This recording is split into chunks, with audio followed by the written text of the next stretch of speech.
লাগিয়েছে আব্বার কাছে আব্বা জান আপনি আমাকে বিদায় দেন, আমি আর দেরি করবো না, বান্ধবীর বিয়েতে যাব। আল্লাহ রসুল বলছে ফাতেমা যাচ্ছ যাও, দুটো কথা খেয়াল রাখবে, কোনো পর পুরুষ যেন তোমার চেহারা দেখতে না পায়। যে সমস্ত নারীরা পর পুরুষের সঙ্গে ওঠা বসা চলাফেরা কথাবার্তা, ওই সমস্ত নারীরাও যেন তোমার আশেপাশে না আসতে পারে। যাও চলে যাও। আব্বার কাছে থেকে বিদায় নিয়ে গুটি গুটি পায় ফাতেমা রাজার বাড়িতে চললো। রাজার বাড়িতে পৌঁছে গেল। যেই রাজার বাড়িতে মেন গেটে পাটা রাখলো, রাখার সাথে সাথে আম্মা জান ফাতেমা দেখছেন সারি সারি লাইন দিয়ে বসে আছে সব রাজার মেয়ে, একটা সাধারণ মেয়ে সেখানে নেই। আম্মা জান ফাতেমা পা রাখার সাথে সাথে রাজার মেয়েদের অবস্থা কি হচ্ছে দেখে।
রাজার বাড়িতে পা রাখলো, রাজার মেয়েরা উঠে দাঁড়িয়ে গেল। হায় রে হায়, এ কি অবস্থা! যে ফাতেমাকে আমরা ভিখারি বলি, ফকির বলি, ওই ফাতেমা যেমন একটা পোশাক পরে এসেছে, সব ইহুদি নারীদের হুঁশ উড়ে গেল, চোখগুলো রসগোল্লার মতো হয়ে গেল। বান্ধবী এলো, ফাতেমার হাতটা ধরে সোজা চলে যাচ্ছে কোথায়? রাজার মেয়ের বিয়ে মানে বিশাল বড় বিয়ে, বড় প্যান্ডেল করা হয়েছে, স্টেজ করা হয়েছে। স্টেজের উপরে যেখানে কোণে বসবে, কোণের পাশে সিংহাসন দিয়ে আম্মা জান ফাতেমাকে বসিয়ে দেওয়া হলো। এখান থেকে শান-ওমান দেখেন, আল্লাহ পাকের শান-ওমান কি! যে মেয়েরা ফাতেমাকে গরিব বলে, ভিখারি বলে, ফকির বলে, ওই সমস্ত মেয়েরা নিচে, আমার আল্লাহ গরিব ফাতেমাকে সবার উপরে সিংহাসনে বসিয়ে দিয়েছে। একবার জোরে বলুন না সুবহানাল্লাহ। একটা রাজার মেয়ে ফাতেমার গায়ে টাচ করে বসেছিল, কিছুক্ষণ পরে দেখছে ওর গায়ে থেকে এত সুন্দর একটা খুশবু বার হচ্ছে, পুরো বিয়ে বাড়িটা মাতোয়ারা হয়ে যায়। ওই রাজার মেয়ে থাকতে না পেরে বলে ফাতেমা বাবু একটা কথা বলবো। বলে বলো। বলে আচ্ছা বাবু, তুমি যে জামাটা পরেছো আর তুমি যে খুশবুটা লাগিয়েছো, একটা বার বলবে কোন বাজার থেকে কিনেছো? কেন?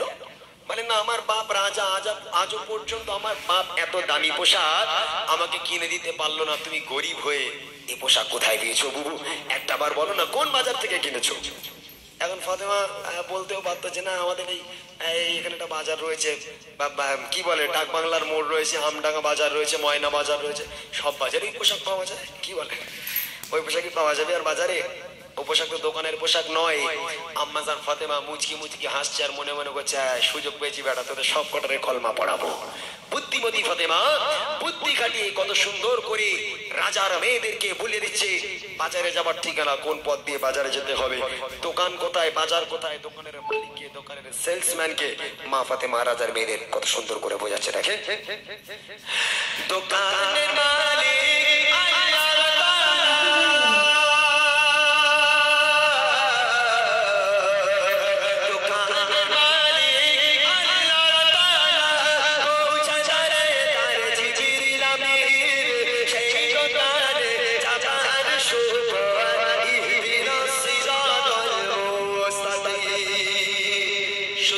মেয়েদের জন্য নয়, আজকের এই আরিফ বাড়ির মেয়েদের জন্য ফাতেমা একই বার্তা দিয়ে দিল। ও মায়েরা, তোমরা যদি ফাতেমার মতন ওই পোশাক পেতে চাও, ফাতেমা বাজারের ঠিকানা দিয়ে দিচ্ছে, নোট করে নাও। ফাতেমা বলছে ইহদিনাস সিরাতাল মুস্তাকিমের পথ ধরো, বাজার পেয়ে যাবে। বাজারটা হলো জান্নাত। জান্নাতে চলে যাও, দোকান পেয়ে যাবে, যে দোকানের মালিক হলো আমার আল্লাহ, আর আল্লাহকে পেয়ে যাও, পৃথিবীর বুকে সব দামি জিনিস তুমি পেয়ে যাবে।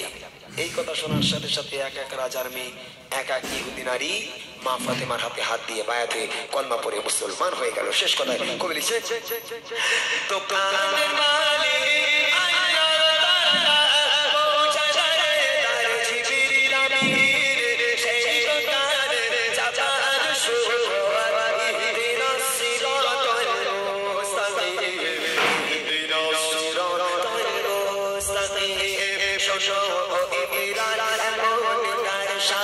শোনো ঈদে